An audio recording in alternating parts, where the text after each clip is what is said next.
It's just a small, inoffensive tube, not even as big as a tube of toothpaste or shaving cream. But as small as it is, this little tube is filled with big trouble. When used for their intended purpose, these so-called model cements are a great boon to the household and to model building young people. But they're a dangerous commodity when used improperly.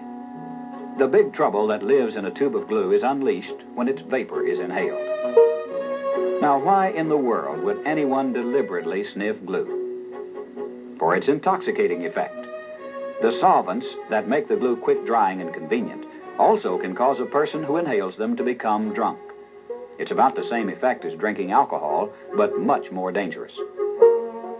Other substances people sniff include gasoline, paint thinner, lacquer, and other similar volatile liquids.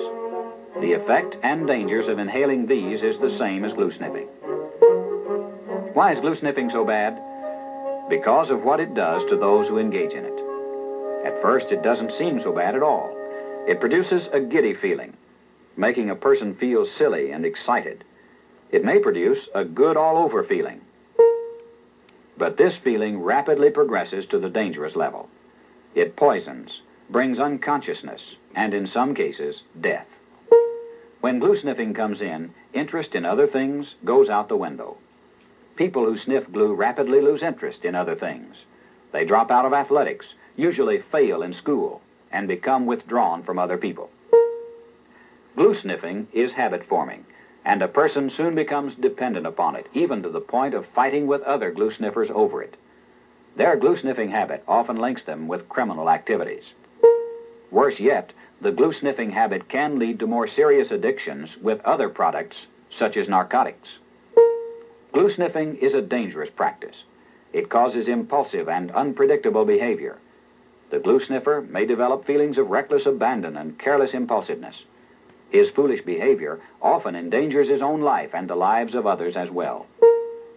One teenager, after sniffing glue, stood on the railroad tracks ready to fight an oncoming train. He nearly lost his life. A 14-year-old attacked a woman, forced her out of her car, then smashed it into 3 other autos. Another teenager jumped off a low building because he was convinced he could fly. A 16-year-old glue sniffer picked a fight with 4 husky Marines after a glue sniffing session. He couldn't believe he had failed to win the fight. A 19-year-old stabbed to death his best friend after they had spent an evening sniffing glue. The glue sniffing habit is spreading rapidly. At one time, it was confined mostly to the larger cities and metropolitan areas. Recent reports indicate the problem is spreading to smaller towns and cities, and your city probably has a glue sniffing problem already among its youth. It has become the most serious problem faced by juvenile authorities in working with delinquents and youthful lawbreakers. One Utah junior high school found glue in 150 of the 1,000 lockers they checked. Some contained as many as 12 tubes of airplane glue. In one rural area in California, 14 youngsters were arrested in one day for glue sniffing. The District of Columbia recorded 300 cases in one 2-month period. Los Angeles had 77 glue sniffing cases in a 3-month period. And Phoenix, Arizona authorities handled 63 offenders in 4 months. The number is growing. The attraction to glue sniffing seems to prevail among boys and girls from 8 to 17 years of age. The average age of glue sniffers is 12. They are rarely younger than 8, but often older than 17. The glue sniffing habit is no respecter of economic status. People from the wealthiest to the poorest are affected by it. The effects of glue sniffing progress through several stages. First, there is mild intoxication, followed by excitement and a good all-over feeling. Often the youngster feels impulsive and aggressive. He's ready to fight. Then he becomes destructive and may try to harm people around him. After excitement comes drunkenness. The sniffer becomes uncoordinated and his speech is slurred. Then comes double vision, a ringing in the ears, and drowsiness. With continued sniffing, he progresses rapidly to stupor, unconsciousness, and coma. Glue sniffing can cause death. Many have already died from the toxic effects of glue sniffing. Other deaths have occurred which were not reported as related to glue sniffing. The brain is not the only organ affected by glue sniffing. The sniffer may develop blood in his urine, an indication of damage to his kidneys.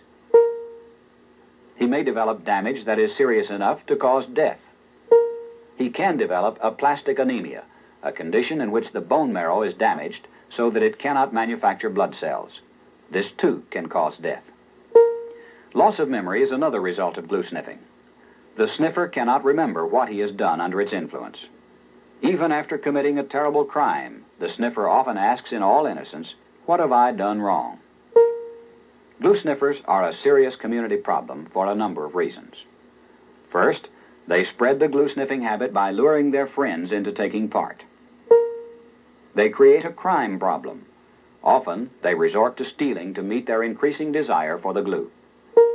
They are wide open targets for the peddlers of narcotics, since they are likely to try for a greater thrill than glue sniffing offers. They may seek this in marijuana or the heavier narcotics. It is possible to do something to halt the rise in glue sniffing. It will require the work of both parents and children. Education of parents and children concerning the dangers to health and life in glue sniffing is the first step. Glue and plastic cements should be made less available in the stores. Take them out of the serve-yourself category. Less toxic solvents are needed. Research can help the manufacturers discover these. Unpleasant odors can be added to the glue to make sniffing less desirable. Youngsters who sniff glue do not start out as criminals. They are individuals in need of psychiatric help. They need treatment to discover the emotional disorders that cause them to resort to glue sniffing in the first place. Parents don't need to play detective to know if their children are engaged in glue sniffing. The signals are clear, and alert, observant parents can read them. If one or more of these signs is observed, immediate steps to protect the youngster's life should be taken. If signs of glue sniffing are noticed by parents or teachers, the youngster should be referred to a doctor. The physician will decide if psychiatric help is needed. The child should be treated as an individual with emotional problems, not as a criminal. Take another look at that innocent-looking tube of glue. Remember, glue causes illness and death to the sniffer and makes him potentially dangerous to those around him. There's big trouble in that tube, and the person who becomes a companion to the tube will receive his share of the pain and suffering it contains.